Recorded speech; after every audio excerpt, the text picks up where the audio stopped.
Special thanks to Vetter Holsters for making today's video possible. We'll talk more on them later in the video.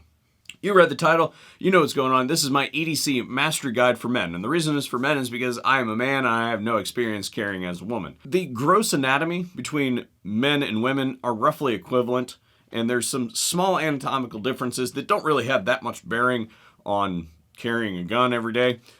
Where the major differentiation comes is between the wardrobe choices of men and women.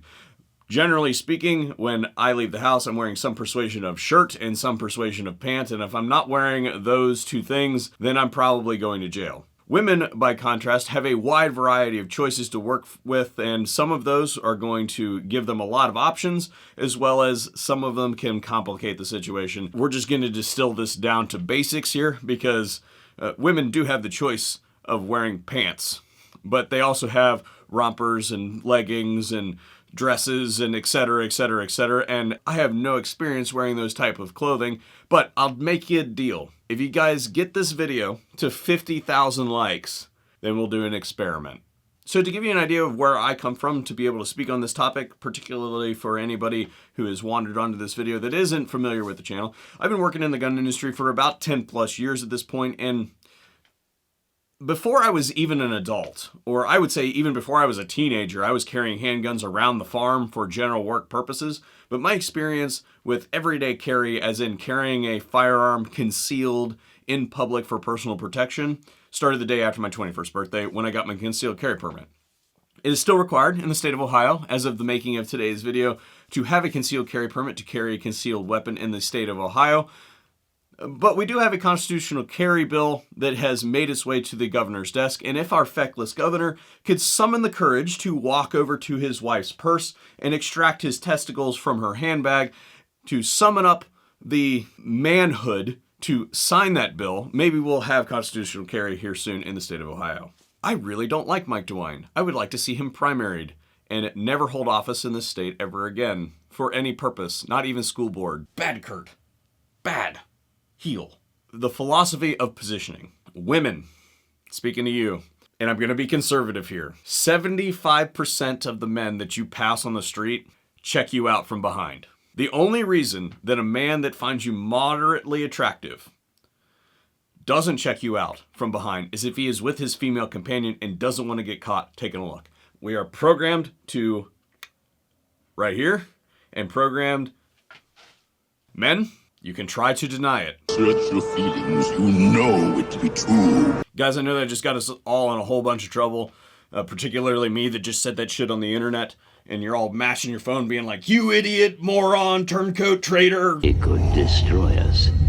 I promise that there is a parallel that I'm trying to draw here, but it is my opinion, in light of this information, that women should not carry at the 3, 4, and 5 o'clock positions. And it's about to get a lot worse on what I just said. With one of these, the efficient male eye has mapped your entire backside. And if you're wearing anything that has any kind of print potential, like yoga pants or something like that, but even if you're wearing a flowy dress, we can tell that something's going on there. So it is my opinion that women should find other places to map that firearm onto their person or onto their accessories. And I know that starts a whole different discussion about off-body carry and stuff like that. That's not really what we're talking about here. I can't really remark on the girl-on-girl thing other than it's fantastic. Oh my God. Get out of here. On to the reason why I said all that. Men are exactly the opposite when it comes to men. A straight man will never look at another man's midsection unless he is specifically trying to intercept that person. The only time a man will try to track another man's midsection is when he's going to tackle him. A straight man will never, and this was never taught, this was never stated, it's not written anywhere, but a straight man will never look at another man's crotch or his ass. There's an unwritten code that you divert your eyes. When we are looking at other men, look at the eyes, the head, and the rest of the body language, and completely delete this section here. And it's for that reason that, in my opinion, I think that men should actually carry an appendix position.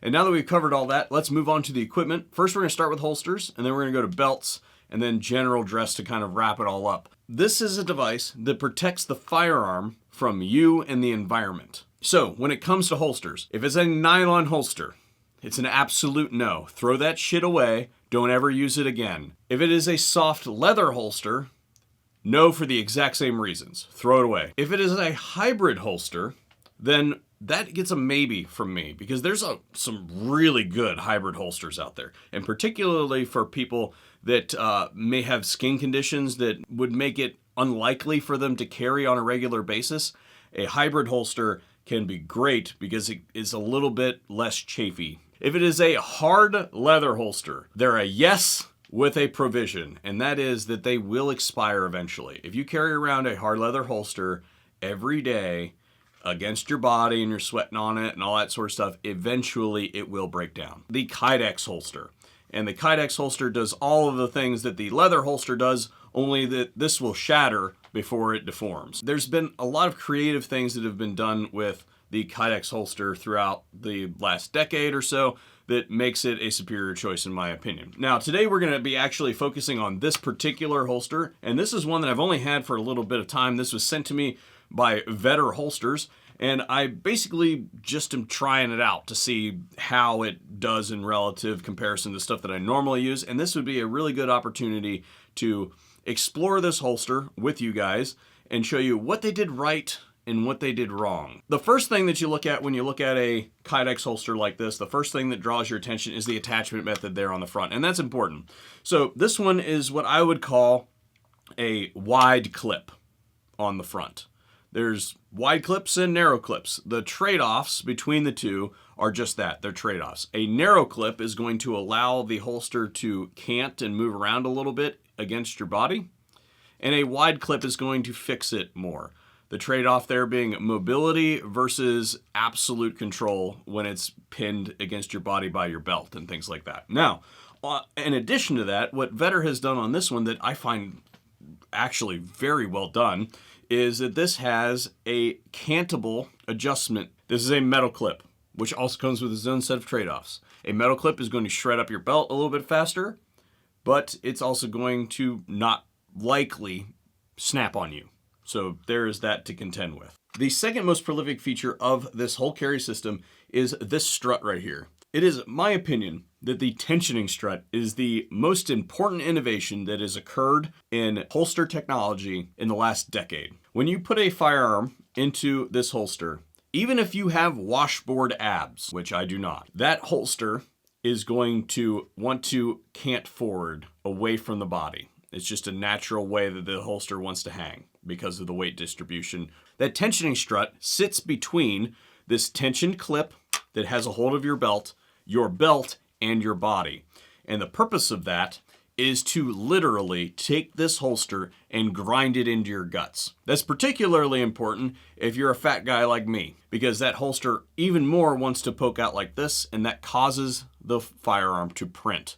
So by putting that strut there, it sucks that holster into your belly meat and makes this thing essentially disappear. All of these angles here flare away from the gun. That does two things. One, it keeps the gun from snagging on it when it goes back into the holster, but also this direction is going to be against your belly meat. It keeps you out of the holster, which if you've ever pinched yourself, you know is a real thing. If we look over on this side, you can see that there's a partial exposure of that magazine release so that you can get at it. Likewise, what they have done on the other side is relief this. So even if you have the extended magazine releases for these guns, then that thing can push all the way through and not contact or be inhibited by the other side of the holster. One of the things that a lot of people are going to change on their handgun is going to be their sights.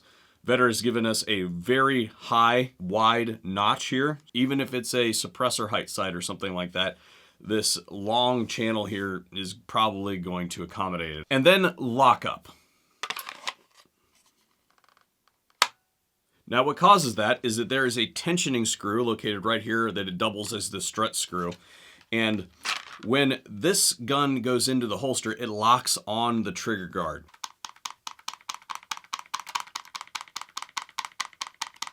And that demonstration right there is exactly why I tend to lean towards the vacuum-formed Kydex holsters. Because if you've looked at any video of any violent altercation ever, there's almost always a lot of movement. So moving on to belts, and we're going to stick with Vetter for this segment because as good as their holster is, this is a terrible belt. It's so terrible, in fact, that I didn't even wear it to test it because it fails as soon as it comes out of the box. Now, first and foremost, I would say that they probably sent me this model because I put a video out some weeks ago about how much I hate Cobra buckles. They do make a Cobra buckle belt, and I don't know if they were just trying to get around my petty grievances with Cobra buckles or what that's all about. This buckle is worse than a Cobra buckle. But that's not where the belt fails. It's okay if the belt flexes in this dimension, as in the dimension perpendicular to the curvature of your body, because it needs to go around your circumference. Like it has to bend a little bit. Should it be stiff in that dimension? Yeah, it should be relatively stiff in that dimension. What I should not be able to do is the direction parallel to the curvature of your body. I should not be able to flex this belt in that dimension. Just because of the choice of the nylon, needs to be thicker to be able to give you the rigidity that you need, because you're going to hang a couple pounds off of this thing and it's going to sag. And when it starts to sag, it's going to start to print. Now, moving on to the buckle and how this is flawed, because I mentioned that earlier.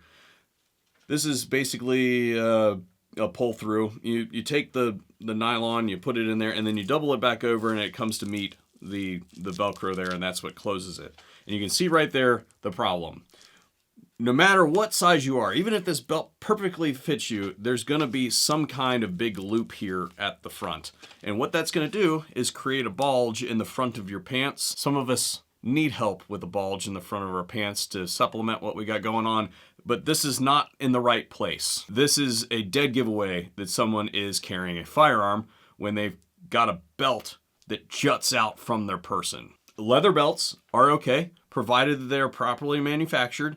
And just like the leather holster that we talked about earlier, even if it's super stiff leather belt, it's going to eventually wear out. So you have to be cognizant of that.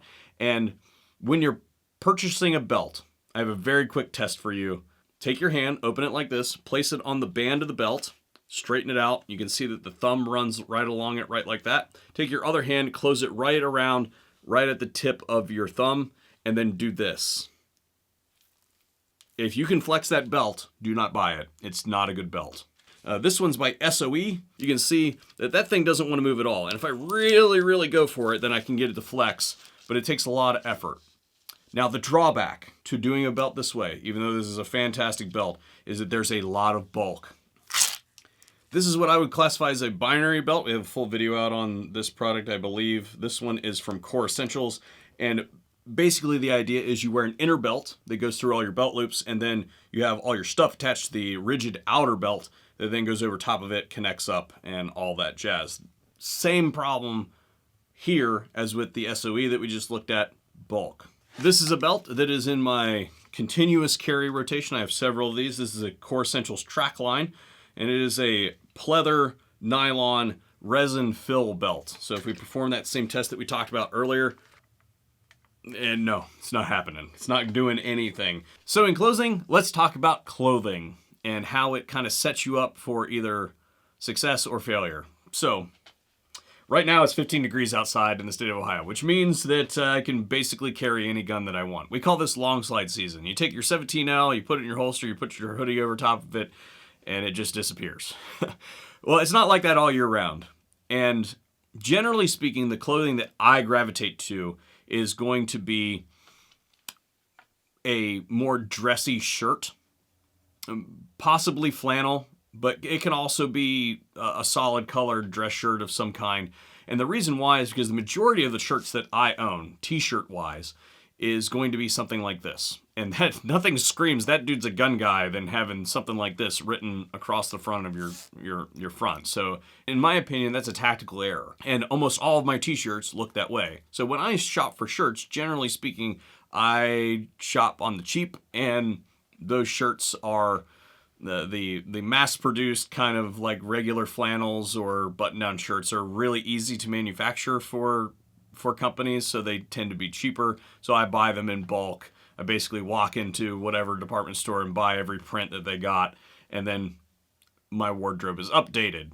Simultaneously, something like this is rather stupid to do. This was specifically purchased for use on the belt, on the range. So do not wear something like this in public. It draws attention to your midsection where your gun is. I did not cover magazine holders or anything like that because I think that shit is dumb. Okay, I put them in my pockets. Having other stuff bulked out on your person is, in my opinion, a dead giveaway that you're carrying stuff. If you're carrying 4 magazine carriers on your, or even 1, and they stick out and they make you look wider than you would normally, a massive person is more attention grabbing than someone that isn't. So the idea of packing a whole bunch of stuff on your midsection is just not a good idea in my opinion. But anyway, thank you all for watching today. I hope that you learned something in today's video. If you did, sound off in the comment section down below. If you didn't, then you can tell me that I'm an idiot down below as well. And hopefully I'll see you guys on a future video here at the VSO Gun Channel. And thank you to all of our Patreon Subscribe Star members that help make these videos possible. You can see some of them on screen right now doing that very thing.